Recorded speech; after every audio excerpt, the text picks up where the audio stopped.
बच्चों, आज हम पढ़ेंगे कक्षा 9वीं की हिंदी, जो कि आपकी पुस्तक नई, आपकी हिंदी की पुस्तक चेंज हो गई है बच्चों और नई पुस्तक आ गई क्षितिज भाग 1 कक्षा 9वीं के लिए हिंदी के पाठ्य पुस्तक। और इसके साथ ही एक और पुस्तक है कृतिका भाग 1 कक्षा 9वीं के लिए हिंदी की पूरक पाठ्य पुस्तक सहायक वाचन। ठीक है, तो ये दो पुस्तकें आपके कोर्स में है बच्चों। तो आज हम पढ़ेंगे क्षितिज का पाठ 1, जो कि है मुंशी प्रेमचंद की कहानी। गद्य खंड जो है, गद्य खंड इसका जो पार्ट 1 है, प्रेमचंद की लिखी हुई कहानी है ये, है ना। प्रेमचंद, मुंशी प्रेमचंद, जिन्हें कहानी सम्राट, उपन्यास सम्राट भी कहा जाता है, इनकी लिखी हुई कहानी है। तो इनका जो लेखक परिचय है वो हम अलग से बताएंगे बच्चों, बहुत ही आसान तरीके से। और आज की जो कहानी है मुंशी प्रेमचंद के द्वारा लिखी हुई कहानी है दो बैलों की कथा। यह है दो बैलों की कथा, आपके हिंदी की पाठ्य पुस्तक का पहला पाठ है गद्य खंड का बच्चों। और इसी तरह के और वीडियो देखने के लिए 9th और 10th की सारी जानकारी के लिए आप हमारे चैनल को सब्सक्राइब कीजिए, जिससे कि आपको वीडियो की नोटिफिकेशन तुरंत मिल जाए। तो दो बैलों की कथा शुरू होती है, प्रेमचंद की लिखी हुई कहानी है बच्चों। जानवरों में गधा सबसे ज्यादा बुद्धिहीन समझा जाता है। जानवरों में गधा सबसे ज्यादा बुद्धिहीन समझा जाता है। हम जब किसी आदमी को परले दर्जे का बेवकूफ कहना चाहते हैं तो उसे गधा कहते हैं। गधा सचमुच बेवकूफ है या उसके सीधेपन, उसकी निरापद सहिष्णुता ने उसे यह पदवी दे दी है, इसका निश्चय नहीं किया जा सकता। गाय सींग मारती है, ब्याई हुई गाय तो अनायास ही सिंहनी का रूप धारण कर लेती है। कुत्ता भी बहुत गरीब जानवर है, लेकिन कभी कभी उसे भी क्रोध आ ही जाता है, किंतु गधे को कभी क्रोध करते नहीं सुना न देखा, है ना। तो शुरुआत में यहाँ पर बताया गया है कि जानवरों में गधा जो है सबसे बुद्धिहीन समझा जाता है ना, और आदमी को परले दर्जे का बेवकूफ कहना चाहते हैं। जब हम आदमी को बेवकूफ कहना चाहते हैं तो उसे हम क्या कह देते हैं? गधा। क्या गधा सचमुच ही बेवकूफ है या उसके सीधेपन के कारण हमने उसे यह पदवी दे दी है? ठीक है, इस प्रकार की बात की गई है कि किंतु गधे को कभी क्रोध करते नहीं सुना न देखा। जितना चाहो गरीब को मारो, चाहे जैसी खराब सड़ी हुई घास सामने डाल दो, उसके चेहरे पर कभी असंतोष की छाया भी न दिखाई देगी। बेसाख में चाहे एकाध बार कुलेल कर लेता हो, पर हमने तो उसे कभी खुश होते नहीं देखा। कुलेल मतलब वो आवाज कर लेता है, लेकिन हमने तो उसे कभी खुश होते नहीं देखा। उसके चेहरे पर एक विषाद स्थायी रूप से छाया रहता है। विषाद मतलब एक तरह का दुख, है ना। दुख, उदासी उसके चेहरे पर हमेशा छाई हुई रहती है। सुख दुख, हानि लाभ किसी भी दशा में उसे बदलते नहीं देखा। ऋषि मुनियों के जितने गुण हैं वे सभी उसमें पराकाष्ठा को पहुंच गए हैं, पर आदमी उसे बेवकूफ कहता है। सद्गुणों का इतना अनादर कहीं नहीं देखा। कदाचित सीधापन संसार के लिए उपयुक्त नहीं है। देखिए ना, भारतवासियों की अफ्रीका में क्या दुर्दशा हो रही है।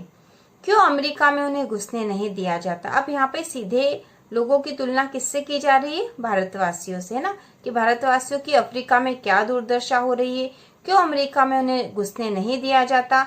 बेचारे शराब नहीं पीते, 4 पैसे कुछ समय के लिए बचा कर रखते हैं, जी तोड़कर काम करते हैं, किसी से लड़ाई झगड़ा नहीं करते, 4 बातें सुनकर गम खा जाते हैं, फिर भी बदनाम है। कहा जाता है वे जीवन के आदर्श को नीचा करते हैं। अगर वे भी ईंट का जवाब पत्थर से देना सीख जाते तो शायद सभ्य कहलाने लगते। जापान की मिसाल सामने है।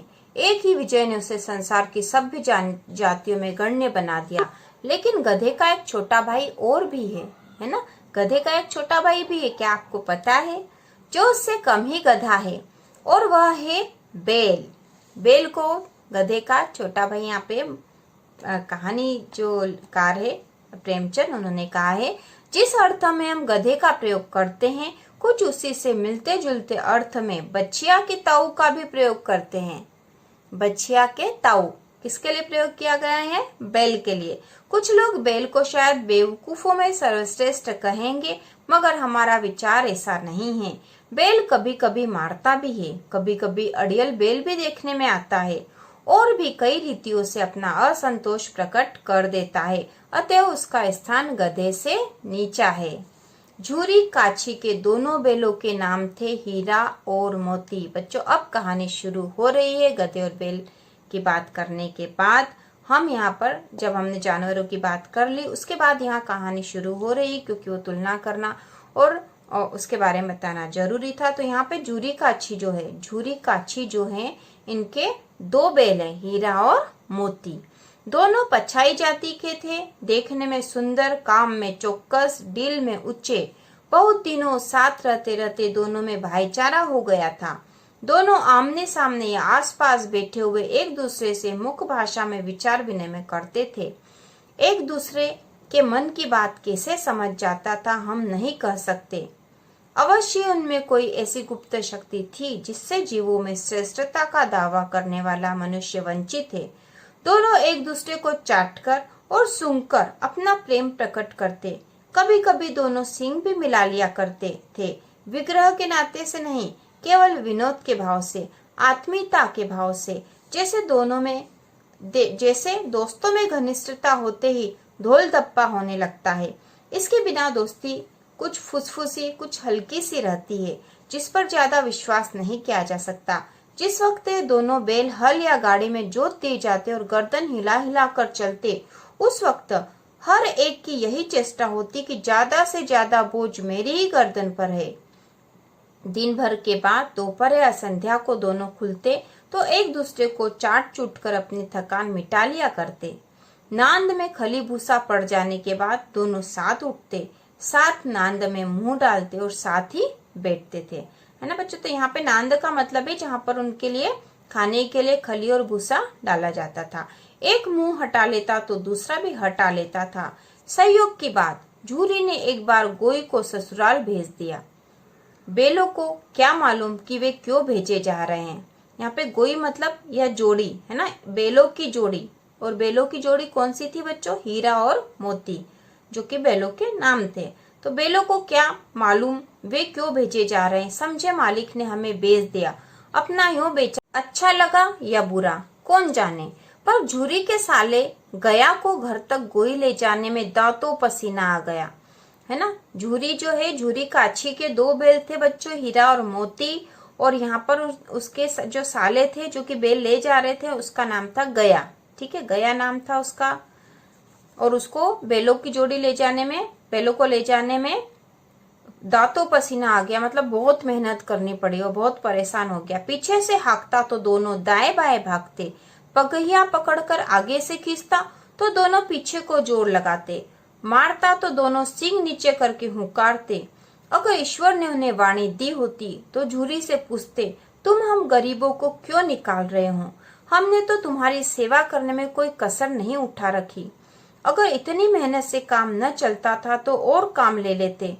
हमें तो तुम्हारी चाकरी में मर जाना कबूल था। हमने कभी दाने चारे की शिकायत नहीं की। तुमने जो कुछ खिलाया वह सिर झुकाकर खा लिया। फिर तुमने हमें इस जालिम के हाथ क्यों भेज दिया?